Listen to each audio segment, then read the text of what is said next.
জানিয়ে দেব এই মুহূর্তে হাতে পাওয়া সর্বশেষ গুরুত্বপূর্ণ আপডেট বাংলা সংবাদ। শুরুতেই থাকছে ২৪-এর গণঅভ্যুত্থান শুধু গণতন্ত্র নয়, অর্থনৈতিক অধিকার প্রতিষ্ঠার আন্দোলন।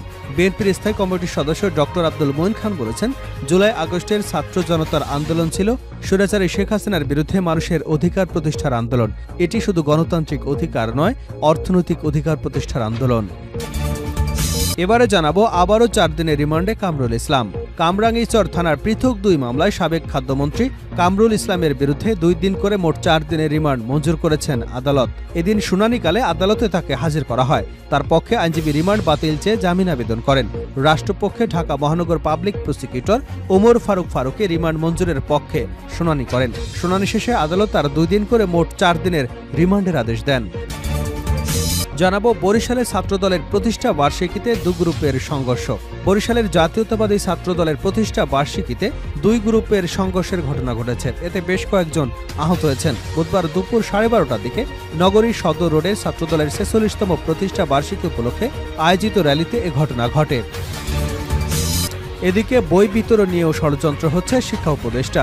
বই বিতরণ নিয়ে ষড়যন্ত্র হচ্ছে বলে মন্তব্য করেছেন অন্তর্বর্তী সরকারের শিক্ষা উপদেষ্টা ওয়াহিদুদ্দিন মাহমুদ। বুধবার সকালে রাজধানীর আন্তর্জাতিক মাতৃভাষা ইনস্টিটিউটে আয়োজিত এক অনুষ্ঠানে তিনি একথা বলেন। শিক্ষা উপদেষ্টা জানান, বই বিতরণ নিয়ে নানামুখী ষড়যন্ত্র হচ্ছে।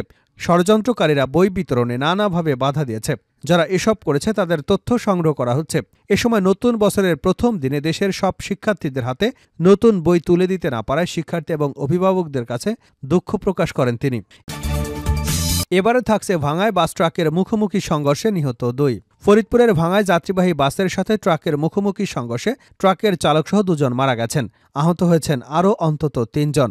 বুধবার ভোরে ঢাকা ভাঙ্গা এক্সপ্রেসওয়ের ভাঙ্গা উপজেলার চন্দ্রা ইউনিয়নের পুলিয়া নামক স্থানে কুয়াশার কারণে এ দুর্ঘটনা ঘটে।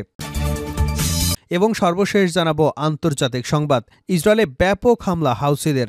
ইয়েমেনের আনসারুল্লাহ আন্দোলন সমর্থিত সশস্ত্র বাহিনী ইসরায়েল এবং মার্কিন লক্ষ্যবস্তুতে একের পর এক অভিযান চালিয়েছে এবং এসব হামলার দায় অস্বীকার করেছে।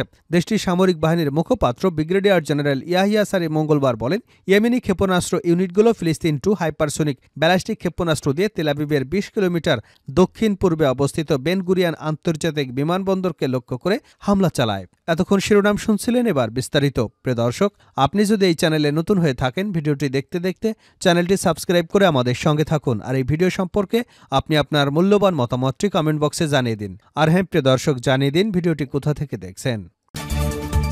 ২৪-এর গণঅভ্যুত্থান শুধু গণতন্ত্র নয়, অর্থনৈতিক অধিকার প্রতিষ্ঠার আন্দোলন। বিএনপির স্থায়ী কমিটির সদস্য ডক্টর আব্দুল মঈন খান বলেছেন, জুলাই আগস্টের ছাত্র জনতার আন্দোলন ছিল স্বৈরাচারী শেখ হাসিনার বিরুদ্ধে মানুষের অধিকার প্রতিষ্ঠার আন্দোলন।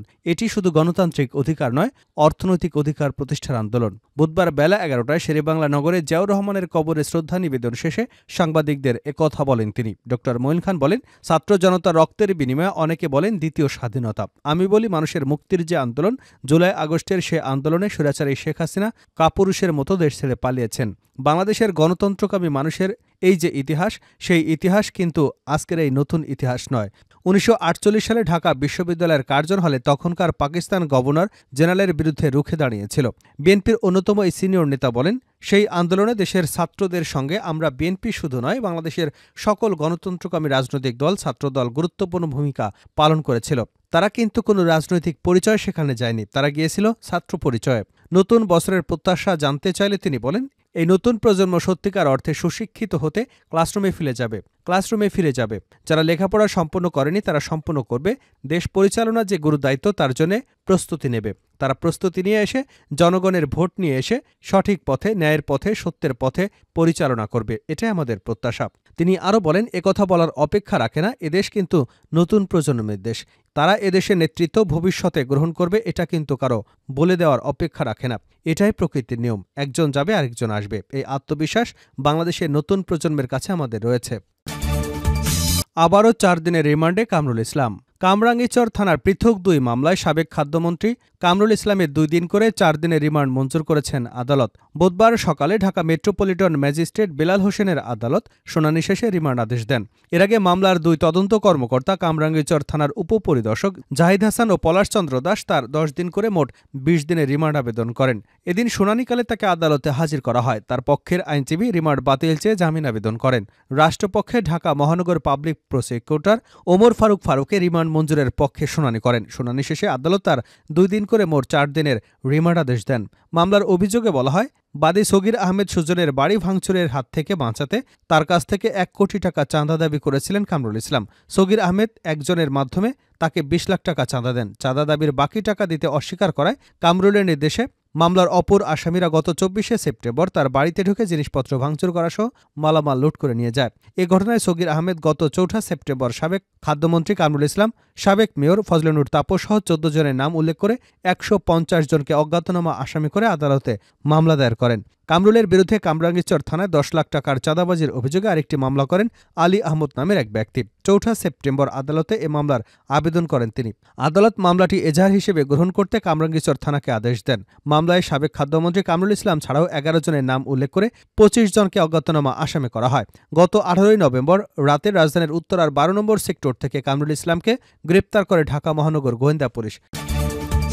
বরিশালে ছাত্রদলের প্রতিষ্ঠা বার্ষিকীতে 2 গ্রুপের সংঘর্ষ। বরিশালে জাতীয়তাবাদী ছাত্রদলের প্রতিষ্ঠা বার্ষিকীতে 2 গ্রুপের সংঘর্ষের ঘটনা ঘটেছে। এতে একজন আহত হয়েছেন। বুধবার দুপুর 12:30টার দিকে নগরীর সদর রোডে ছাত্রদলের 46তম প্রতিষ্ঠা বার্ষিকী উপলক্ষে আয়োজিত র্যালিতে ঘটনা ঘটে।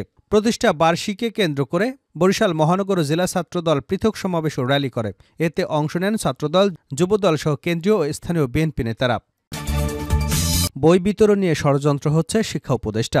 বই বিতরণ নিয়ে ষড়যন্ত্র হচ্ছে বলে মন্তব্য করেছেন অন্তর্বর্তী সরকারের শিক্ষা উপদেষ্টা ওয়াহিদুদ্দিন মাহমুদ। বুধবার সকালে রাজধানীর আন্তর্জাতিক মাতৃভাষা ইনস্টিটিউটে আয়োজিত এক অনুষ্ঠানে একথা বলেন তিনি। শিক্ষা উপদেষ্টা জানান, বই বিতরণ নিয়ে নানামুখী ষড়যন্ত্র হচ্ছে। ষড়যন্ত্রকারীরা বই বিতরণে নানাভাবে বাধা দিয়েছে। যারা এসব করেছে তাদের তথ্য সংগ্রহ করা হচ্ছে। এ সময় নতুন বছরের প্রথম দিনে দেশের সব শিক্ষার্থীদের হাতে নতুন বই তুলে দিতে না পারায় শিক্ষার্থী এবং অভিভাবকদের কাছে দুঃখ প্রকাশ করেন তিনি। এর আগে জাতীয় শিক্ষাক্রম ও পাঠ্যপুস্তক বোর্ডের চেয়ারম্যান অধ্যাপক ডক্টর এ.কে.এম.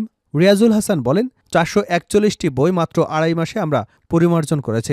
এর মধ্যে 6টি বই দেশের বিভিন্ন বিদ্যালয়ে পৌঁছে গেছে। আরও 4টি বই বিভিন্ন স্থানে যেতে ট্রাকে ওঠার অপেক্ষায় আছে।